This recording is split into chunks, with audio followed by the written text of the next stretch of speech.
действаш въпреки страха.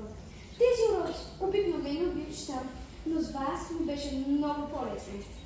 И сега, когато нашето тържество приключи, знам, че ние винаги ще бъдем заедно с спомените ни, независимо къде ни води животът. Приключенията са винаги по-сладки, когато ги споделяме с приятели.